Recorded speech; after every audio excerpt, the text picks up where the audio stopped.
May it please the Honorable Court, my name is Eleonora and this is my colleague Alex. We represent the country of Ukraine, the applicant in this case. I will cover the first and the second issue concerning legal basement and proof of intent of the genocide of Holomdor, and Alex will cover the third and fourth issue concerning consequences and opinion juris in this case. So let's begin. I'd like to reserve 15 minutes for my presentation and 20 minutes for my co-counselor, Alexei. And we would also like to reserve 3 minutes for rebuttal. Okay, sounds good. Thank you. So, firstly, we would like to start with the first issue. To prove our legally grounded assessment of Ukrainian Holodomor as a genocide, we'd first like to pronounce internationally declared features of such a crime. According to the conclusion of US scientists, only the Holocaust meets the 1948 Convention's legal criteria, and such criteria still do not provide a 100% guarantee that all cases of mass destruction of people will be identified as genocide. So such assessment of the 1948 Convention are erroneous from at least two perspectives. At first, the legal criteria of the Convention were not designed to qualify all cases of the mass destruction of people as genocide. Due to Article 2 of the Convention, the term genocide means certain criminal acts committed against any national, ethnic, racial, or religious group as such, and not simply cases of mass destruction of people. As mentioned earlier, the mass destruction of people as a separate international crime is extermination. Secondly, while the criteria of the 1948 Convention were formulated under the impact of the tragic events of the Second World War, they remain the rules of general international law.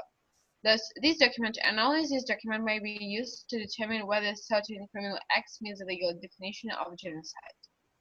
The Convention, which we also like to mention, on the prevention and punishment of the crime of genocide, reflects the historical context in which it was elaborated. Whether or not one likes the final version of the Convention signed on the 9th of December of 1948, it remains an authentic and legally valid instrument of the international law.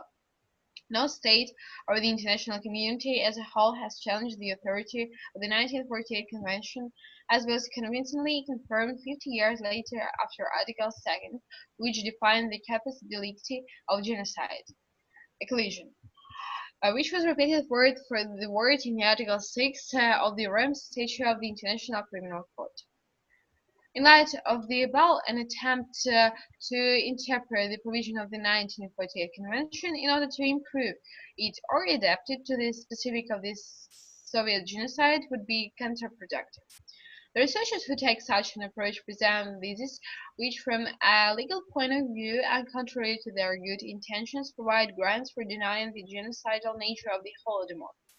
But on the other hand, attempts by researchers, politicians, and political scientists of certain countries to deny the genocidal nature of the Holodomor by consciously distorting the provision of the 1948 Convention are inadmissible. In accordance with the principles of the law of the international treaties, the 1948 Convention should be accepted such as just as it is and implying to qualify criminal acts as genocide in strict conformity to the corpus delicti set first exclusively by the Convention and not to arbitrarily selected criteria for the sake of the convenience. We would also like to mention that according to the Article 38 of the ICG statute, all international conventions in the point number A and all teachings of the most highly qualified specialists must be considered in such case and disputes. So the sense of the crime of genocide is defined into the introductory part of the Article 2 of the 1948 Convention as acts committed with the intent to destroy in whole or in part a national, ethnic, racial, or religious group as such.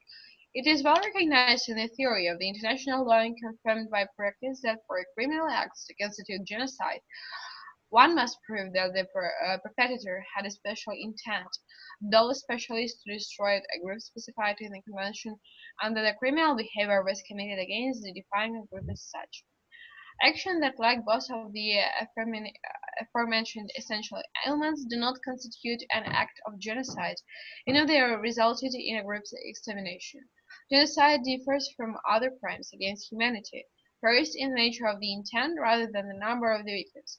So in this case, our first mission is to prove the intent of the Soviet Union to destroy the whole Ukrainian nation as and all Ukrainian peasants as such. Okay, so I'd like to continue, and as our side emphasis would like to emphasize your attention in such a way that we'd like to provide a thorough examination of Holomdor as a genocide in accordance with the wider nationalistic aspects which also took a significant place at that time. Taking into particular account the fact that the Ukrainian famine was a dreadful one promulgated by the Soviet Union, headed by Joseph Stalin, it was a means to undermine the nationalistic pride of the Ukrainian people. In our opinion, it served to control and further oppress the Ukrainian people by denying them the basic vital essentials they needed to survive. The communist regime sought to eliminate any threat from the Ukrainian nationalists, whom they feared had enough potential to form a rebellion and to seek independence from the Soviet Union. More than 5,000 Ukrainian intellectuals were arrested and later were either murdered or deported to prison camps in Siberia. These individuals were falsely accused of plotting an armed rebellion. However, it was very clear that the Stalin's pure intentions were undeniably to eliminate the leaders of Ukrainian society, to leave the masses without any guidance or direction. In this particular aspect, we'd also like to emphasize our attention on actually three basic fundamental steps which were taken by the communist regime in order to eliminate the Ukrainian in its full nationalistic pride. Actually, we'd like to also to provide a quotation of Soviet writer Stanislav Kosyor in Izvestia on the 2nd of December of 1933, in which he mentioned that the Ukrainian nationalism is our chief danger. Consequently, we shall elicit that it was to eliminate that nationalism, to establish the horrifying uniformity of the Soviet Union state, as the Ukrainian peasantry was sacrificed. And in this particular regard, why we shall regard the Holomdor as a case of mass murder and a genocide, of destruction, not only of individuals, but actually of a culture and a nation. It is indisputable in history that the Soviet Empire has a great history of eliminating all attempts of nationalistic pride from the colonized territories. And would like to provide an analysis regarding the father of the United Nations Genocide Convention, Dr. Raphael Lemkin. After we have conducted a thorough examination of his work, we come to a conclusion that the Ukrainian Holodomor shall be considered as a genocide because from the penetration into the profundity of the Ukrainian cultural implications. Because Ukrainian has never been Russian.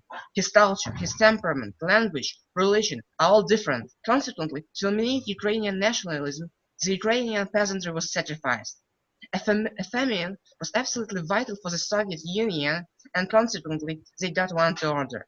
Actually, what we've come to a conclusion that is absolutely indispensable in this regard is that if the Soviet program succeeds completely, if the intelligentsia at first, the priest at second, and the peasantry at third should be eliminated, then Ukraine will be as dead as if every Ukrainian were killed, for it will have lost that part of it which has kept and developed its culture, its beliefs, its common ideas, which have guided it and given it a soul, which in short made it a nation.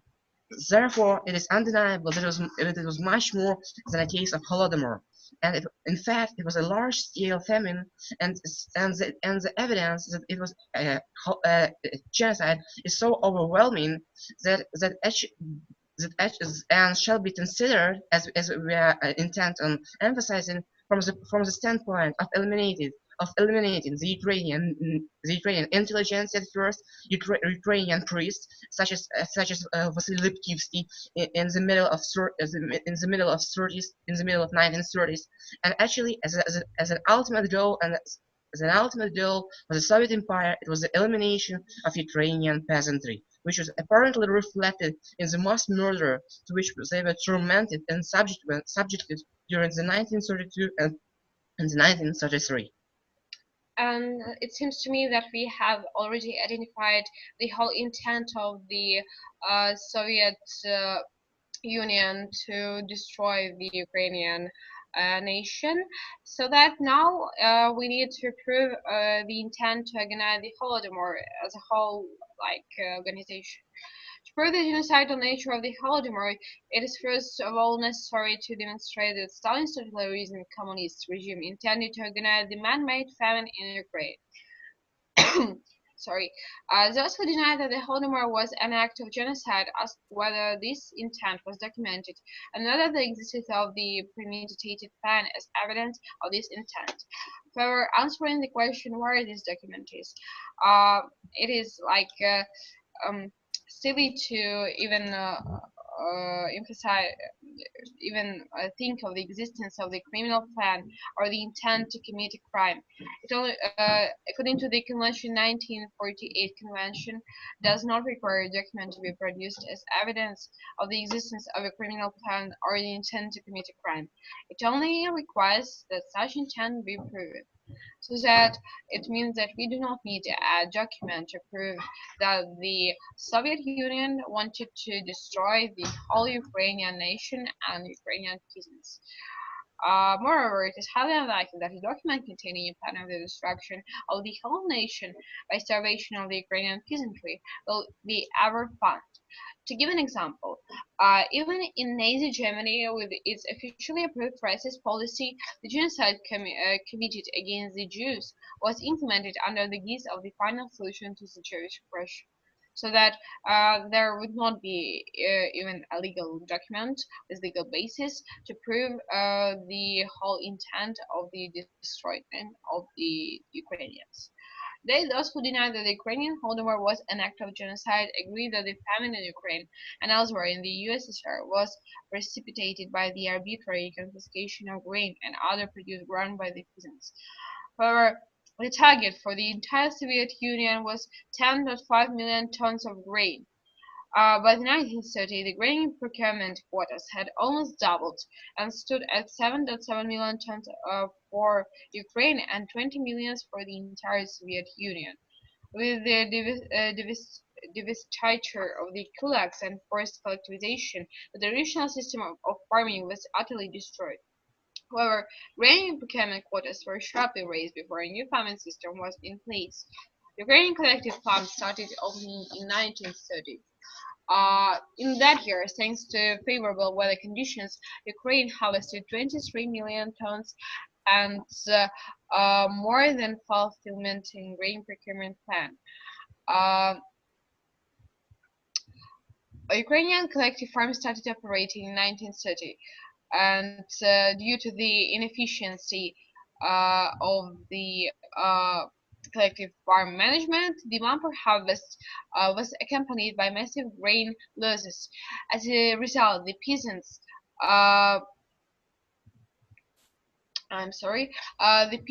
were confiscated and deprived of their food. So that is the logical consequence of the criminal negligence of the communist leadership, which should have foreseen the danger of the implementing the arbitrarily excessive grain procurement plans.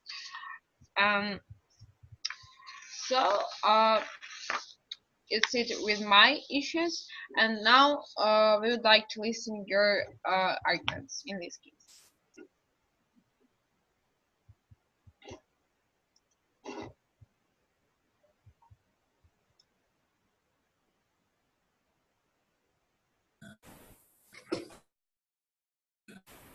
Say your name. Oh, my name is Cecilia. Hello. So I'll be starting. May it please the court, Your Honor, my partner Brisa Rodriguez and I, Cecilia Perez, will present Joesph Stalin today in this trial. Something, therefore, always remains and sticks from the most impudent lies. The size of the lie is a definite factor in causing it to be believed by Adolf Hitler. Simply put, much of what he so-called evidence that tries to tie Joesph Stalin to a famine in the Ukraine is nothing more than a pure fabrication of fact. One of the very first set of this so-called trumps of evidence was created by William Randolph Hearst, the famous newspaper owner who got to the U.S. in a war with Spain over the sinking of the battleship Maine in Cuba. The myth concerning the famine in the Ukraine, one of the first campaigns of the Hearst press against the Soviet Union, revolved around the question of the millions alleged to have died as a result of the Ukraine famine.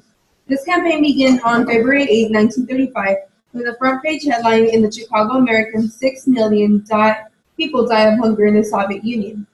Using material supplied by Nazi Germany, William Hearst, the press baron and Nazi sympathizer, began to publish fabricated stories about a genocide which was supposed to have been deliberately perpetrated by the Bolsheviks and had caused several million to die of starvation in the Ukraine.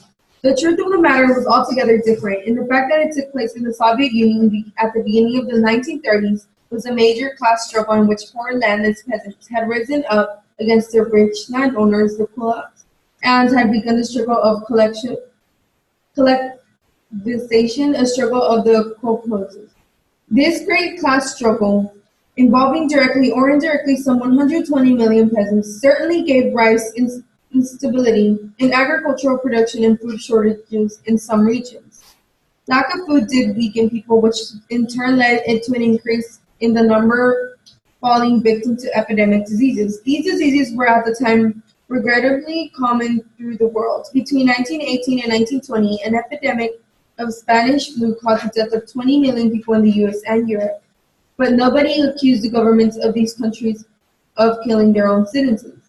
The fact is that there was nothing these governments could do in the face of the epidemics of this kind. It was only with the development of penicillin during the Second War that it became possible for such epidemics to be effectively contained. This did not become generally available until towards the end of the 1940s. The Hearst press articles asserting that millions were dying of famine in the Ukraine, a famine supposedly deliberately provoked by the communists, went into graphic and lurid detail. The Hearst used every means possible to make their lies seem like truth, and succeeded in causing public opinion in the capitalist countries to turn sharply against the Soviet Union. This was the origin of the first giant myth manufactured alleging millions were dying in the Soviet Union. In the wave of protests against the supposedly communist-provoked famine which the Western press unleashed, nobody was interested in listening to the Soviet Union's denials and complete exposure of the hard press lies, a situation which prevailed from 1934 until 1987. For more than 50 years, several generations of people the world were brought upon a diet these slanders to harbor a negative view of socialism in the Soviet Union. Much of it was based on nothing more than made-up stories to sell newspapers. The second set of fabrications came in the 1980s when a Canadian movie producer made a movie, Harvest of Despair. This movie was reported to be a documentary about the horrors of the Holomdor, but we needed at this time to look at this movie much more closely. The girl is dying. She looks about 5 years old, but we know she may be older, diminished by hunger. She leans wearily against the gate. Her long hair falls lank about her bare shoulders. Her head rests against her arm. Her neck is bent like a stalk in parched earth. Her eyes are the worst, large and dark, glazed yet still wistful. The child is dying, starving, and we feel guilty for our witness. The Ukrainian immigrants who made the Harvest of Despair knew a gripping image when they saw one. The black and white still played over an arcing minor mode chorus, which chosen to close the Canadian documentary of the Ukrainian famine of 1932 to 1933. The same photography was used to promote the film, to symbolize a long dormant cause to celebrate a man-made famine deliberately engineered by Stalin to crush Ukrainian nationalism and cause stubborn peasantry into permanent collection with a 7 million Ukrainians were killed, the narrator tells us. A nation the size of France was strangled by hunger. The result intoned William F. Buckley, whose firing line showed the last film we'll remember was perhaps the greatest Holocaust of the century. The term Holocaust still burns the ears, even in our jaded time. Just as we watch the film and see corpses piled in fields, bloated bodies sprawled in the streets, pale skeletons grasping for bits of bread, we wonder, how can such a terrible story have been suppressed so long? Here's how. The story is a flop. The starving girl, it turns out, wasn't found in 1932 or 1933, not in the Ukraine. Her pictures were taken from a Red Cross bulletin on the 1921 to 1922 Volga famine, for which no one claims genocide. Rather than an emblem of prosecution, the photograph advances the most cynical of windows, a hoax played out from the White House and Congress through the halls of Harvard to the New York State Department of Education. Pressing every pedal, pulling at the strings, is the Ukrainian nationalist lobby straining to cloak its own history of Nazi collaboration. By revising their past, these eager immigrants report a more ambitious revisionism, a denial of Hitler's Holocaust against the Jews. There is indeed a famine in the Ukraine in the early 1930s. It appears likely that hundreds of thousands, possibly 1 or 2 million Ukrainians died, the minority from starvation and the majority from related diseases. By any scale, this is an enormous toll of human suffering. By general consensus, Stalin was partially responsible. By any stretch of an honest imagination, the tragedy still falls short of genocide. In 1932, the Soviet Union was in crisis. The cities had suffered food shortages since 1928. Grain was desperately needed for export and foreign capital, both to fuel the first 5-year plan and to counter the growing war threat from Germany. In addition, the Communist Party's left wing, led by Stalin, had come to reject the new economic plan, which restored market capitalism in the countryside of the 1920s.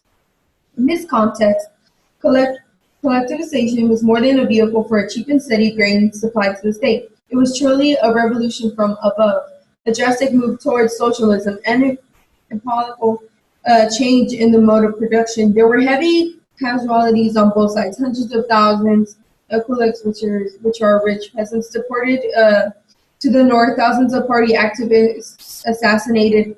Productions surpassed politics, and many peasants were coerced rather than won to collective farms. Vast disruption of the 1932 harvest ensued, and not only in the Ukraine, and many areas were hard-pressed to meet the state's grain requisition quotas. Again, Stalin and the Politburo played major roles, but there is plenty of blame to go around, as Sovietologist John Arcady recently noted in the London Review of Books. It must be shared by the tens of thousands of activists and officials who carried out the policy, and by the peasants who chose to slaughter animals, burn fields, and boycott cultivation in protest. Such a balanced analysis, however, has never satisfied Ukrainian nationalists in the United States and Canada, for whom the terror famine is an article of faith and communal rallying point. For decades after the fact, their obsession was confined to journals. Only late has it achieved a sort of mainstream credibility. In Harvest of Despair, shown on PBS and the Canadian Broadcasting Corporation at numerous college campuses. In The Harvest of Sorrow, an Oxford University press account by Robert Conquest, in a human rights curriculum now available to every 10th grade social studies teacher in New York State, and the federally funded Ukraine Famine Commission now in its second year of hearings. After 50 years on the fringe, the Ukraine famine debate is finally front and center, while one-note faminologists may teach us little real history. They reveal how our sense of history is fooled by political fashion until it hardens into a taffy of conventional wisdom. And how you can fool most of the people most of the time, especially when you tell them what you want to hear, what they want to hear. In conclusion, we really ought to note that there was no Holomdor at the Ukrainian nationalists and Ukrainian Nazis would have tried to believe it today. According to them, there was a man-made famine in the Ukraine in 1932 and 1933 that led to 6 million Ukrainians dying. The harvest was excellent, but the evil Stalinists confiscated all of the grain to starve the people due to their resistance to collectivization. This is a new view that Americans have been fed their entire lives by controlled U.S. propaganda media, which there is no free press of any consequence in the USA. People please cross-apply the evidence that this story was originally created by William Randolph Hearst to sell newspapers in the 1930s. Please also cross-apply that many of the pictures of the so-called suffering of people were taken during another famine of the 1920s in the Ukraine or even people in the US during the 1930s. Created evidence was not a problem for Hearst. If he liked the story, he would create the evidence himself. Cross-apply that many in the Ukraine were horrified of the fact that their fellow countrymen actually welcomed the Nazi German invaders as liberators into World War II and would have used the Stalin-created famine as a rationale that Russia forced them into a relationship. Most historians now completely reject the notion that the USSR intentionally starved anyone to death in order to punish them for resisting the state's directives. There was a famine in 1933 and it continued for a few years afterwards. But it extended over most of the USSR and not confined to the Ukraine. The government was not happy about the famine and took severe measures to control it. Most died of disease after being weakened by famine, not of starvation itself. Poor decisions were made by the state, but historically, this is often in the case of during famines. One can argue that the famine was caused by state policies, in particular an effort to jumpstart collectivism and do it very rapidly. However, there is a similar effort in China in 1959 to 1962, also caused a famine and led to 15 million deaths, again mostly from disease.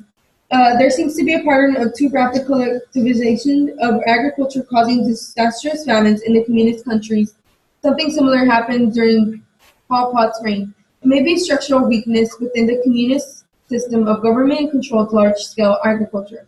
This would completely wipe out the argument that Stalin was responsible because Stalin didn't create a communist Karl Marx did. There was also an armed struggle going on, with bands of kulaks taking up arms against party officials, collective farms, and farmers, etc. In the course of this armed struggle, the state killed 390,000 people, mostly Ukrainians. If you want to call this mass murder or genocide or whatever, you're entitled to do that, but that's not what the Holomdor crowd is arguing. Also, there was widespread sabotage in the USSR around this time, mostly in the Ukraine again, whereby those resisting cultivation destroyed 50% of the livestock in the USSR and a good part of the grain crop too. The reasons for the famine and the story of the famine itself are quite complex and go beyond the scope of this post. For now, this review by Mark Togger of a recent book by Davies and Wheatcroft perhaps sums up the famine of the USSR during this period to best of our knowledge. Instead of summarizing this complicated review, I will just link it to you and let you read it yourself. On a related note, it appears that the Ukrainian Nazis, the Holomdor crowd, have taken over the article called Holomdor Denial and pretty much ruined it. Most of the people accused of being Holomdor deniers to acknowledge that there was a famine in the USSR during this period that killed at least 1 million people. Walter Duranty, the famous New York Times columnist, acknowledged at least 3 million deaths from famine. Douglas Tuttle, Maria Sosa, and Jeff Conlon had supposedly Holomdor deniers. According to this outrageous biased article, all agreed from 1 to 2 million died of famine in the USSR during this period. The reason the Ukrainian Nazis have even come up with the phrase Holomdor denial is to parrot the Jews' Holocaust denial. The Holomdor was given the name in the late 1980s by Ukrainian nationalists in Canada, most of whom supported the Nazis and often fought beside them in World War II.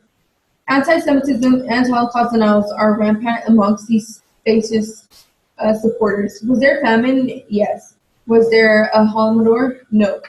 The most responsible estimate of deaths due to this famine ranged from 1.5 to 6 million over a few years across much of the USSR. It is interesting that in private correspondence, Robert Conquest, for decades, insisted that the famine was intentional. His view was not received wisdom of the subject in the West, admitting in private correspondence with Davies and Wheatcroft that the famine was not intentional. It's truly sad that it is now regarded as a settled fact amongst responsible historians is still regarded as wild, unheard of propaganda in the much West. But then we get back to the wonderful American free press again, right? In summary, let us look at the facts. The Holomdor was created by William Randolph Hearst in the mid-1930s, were created by the movie Harvesting of Despair in the 1980s.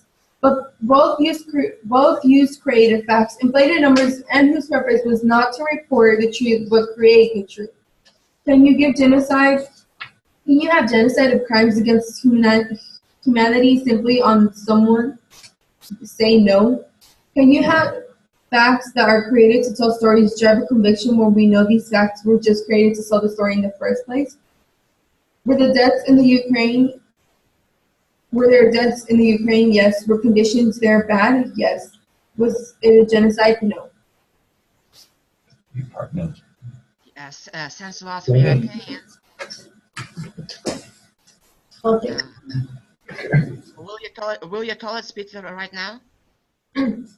She's going to go ahead and give her second speech. Go ahead. Good. Please go. May it please the court, Your Honor, my partner Cecilia Perez and I, Reese Rodriguez, represent Stalin today in this trial.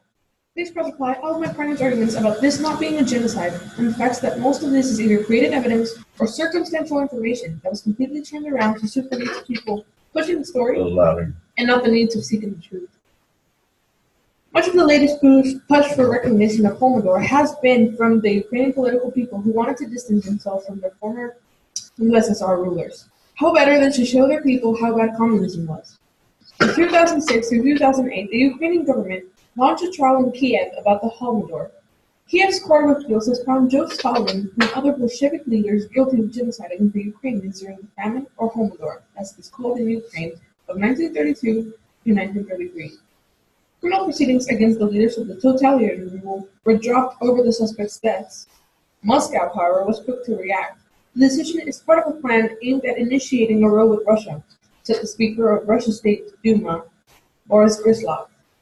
Gryzlov, one of the leaders of the ruling of the United Russia Party, believes that such a plan has been on the roll for several years now. The idea of Holomdor and the idea of the Soviet genocide against the Ukrainian people in the 1930s is absolutely groundless. Unfortunately, there are times when economic conditions lead to crop failure, and that is exactly what happened in the 1930s in the USSR, he said. Gryzlov pointed out that the entire Soviet population has suffered the consequences of the poor harvest, not only the Ukrainians.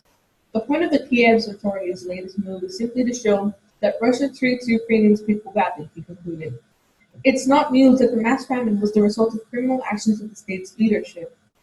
The head of the State Duma forming the first committee, Konstantin Kosachev, told Interfax news agency.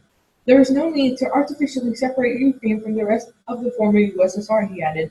It is absolutely obvious that the Kiev's court's marginal ruling is politicized, he said. It proves no substantial evidence of genocide against the Ukrainian people. Kosachev, who also heads the Russian delegation to the Council of Europe's Parliamentary Assembly, said that on January 25th, a report on the famine in the USSR in the 30s would be presented. That document will become a far more significant and important event in the discussion of the famine issue, he said. When preparing the report, Kosachev noted that the speaker visited not only Ukraine, but also Russia, Belarus, and Kazakhstan. In December 2008, the Council of Europe said that the hunger that killed millions in the Soviet Union cannot be described as genocide that targeted the Ukrainian people. Therefore, the word genocide was removed from the draft report on the famine put forward by Ukraine. I am strongly convinced that the decision is part of the incumbent Ukraine's head of state, Kosachev told the Interfax. Meanwhile, it is busy time for the Orange Revolution leader as the presidential race nears its finish line, and Yushchenko has hours left to attract more voters. Yushchenko's popularity is at rock bottom, and it is almost impossible that anything will change before the election day on January 17. Some analysts believe Yushchenko decided to play his last trump card with the genocide case. On Thursday, Yushchenko called for the creation of an international tribunal for communist crimes. The presidential press reported that he asked leaders of the Eastern Europe countries hurt by the communist regimes to sign an international agreement on the creation of such tribunal outlining the principles of its creation and activities, and chartered the Ukrainian Presidential Press Service reported on Thursday. Ukraine claims that 3.941 million of its people died during the famine. According to some of the state's nationalist parties, Russia, as the successor of the USSR, should bear responsibility for the famine. Since Yushchenko loss of power, the complete looking at the Holomdor has changed.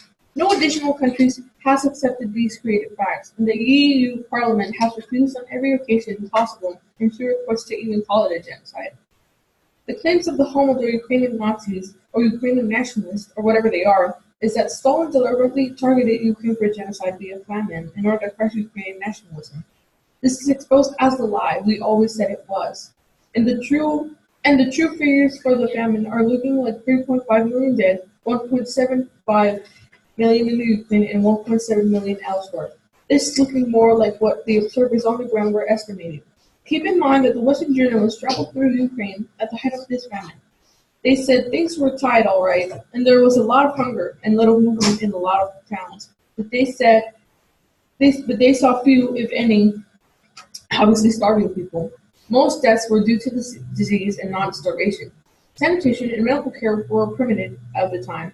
At the time, it was estimated that 1 to 2 million Ukrainians died.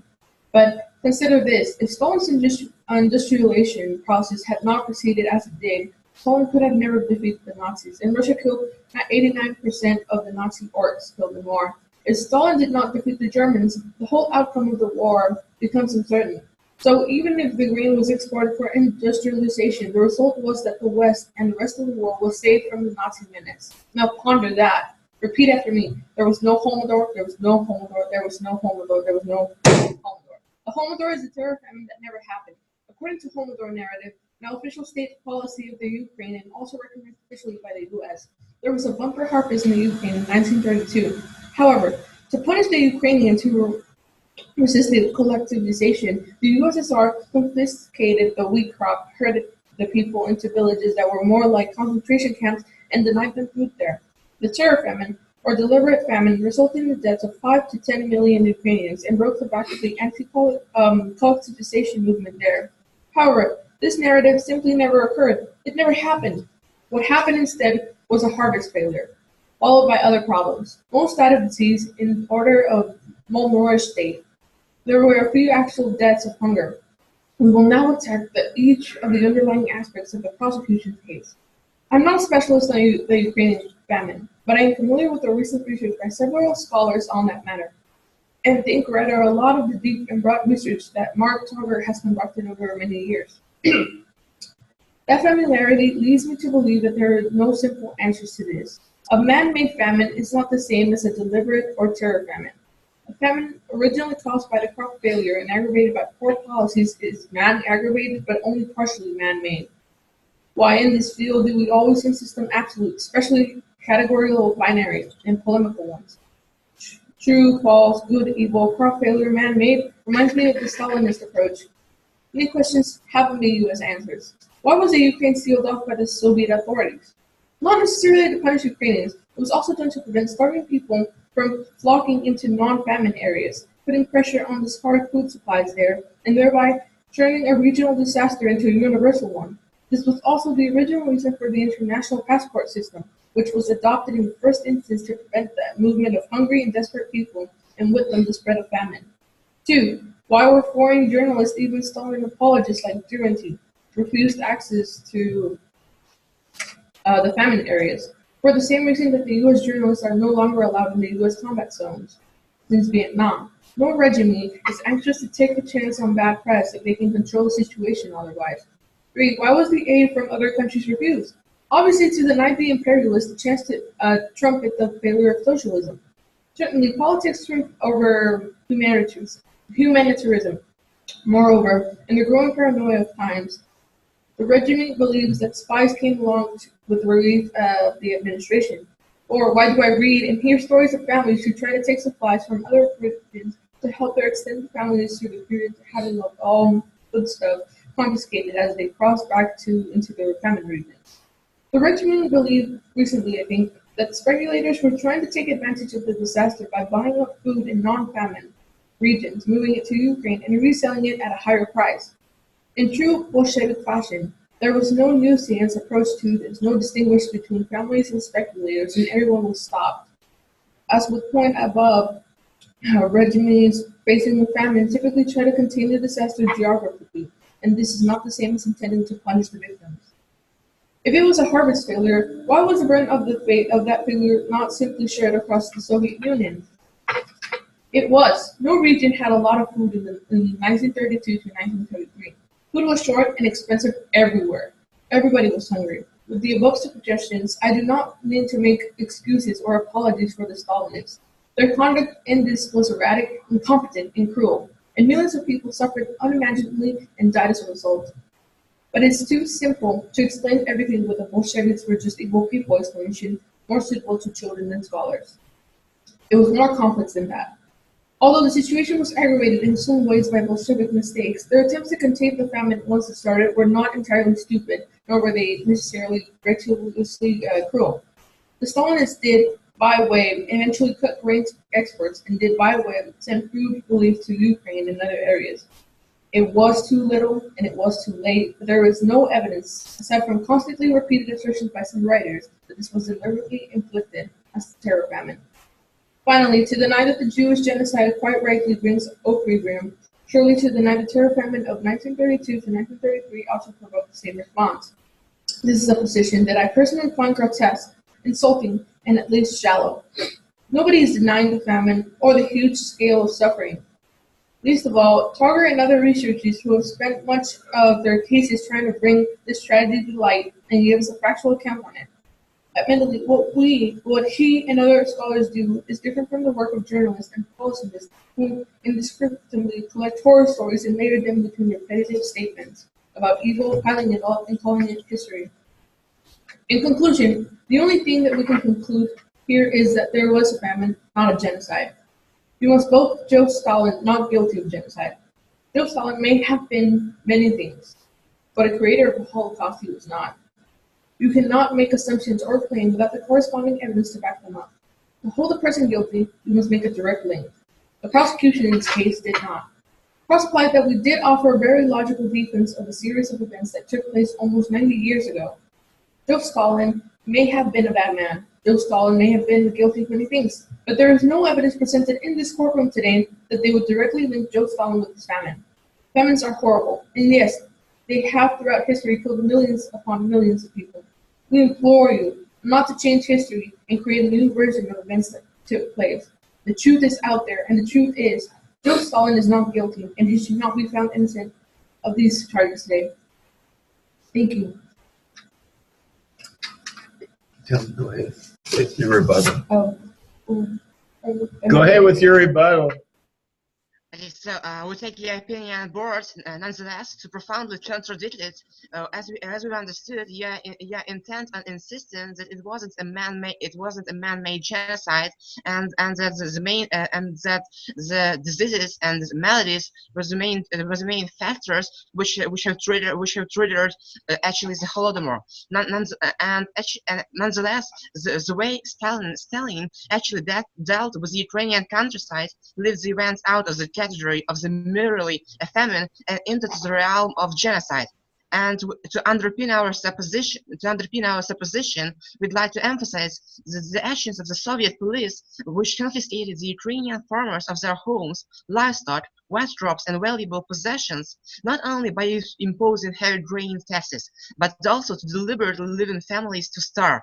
Actually, those who resisted giving up their homes and crops were violently shot to death or reported to regions in Siberia. This campaign of terror was organized to instill fear within people and force them to relinquish everything that they had. The ultimate goal was to have these people embrace Sovietism and abandon all nationalistic traits. Furthermore, a system of internal passports prevented Ukrainians from leaving their towns and villages. Thus, villagers were not able to cross their border and escape the torment by fleeing to other countries. When news of the famine reached the Ukrainian diaspora in the States and Europe, food supplies were sent to Ukraine to assist the starving people. However, all food shipments were denied at the border by the Soviet authorities. Actually, you also mentioned that, there is actually profound connection between the Ukrainian Holodomor and the Holodomor in Belarus, in Kazakhstan, in Povolzhia. Nonetheless, there was a yawning discrepancy between them, and they were indeed the miles apart, because the people starving in Belarus, in Kazakhstan, in Povolzhia, they were all capable of achieving the rendering assistance, and the Ukrainians were absolutely denied of all basic essentials.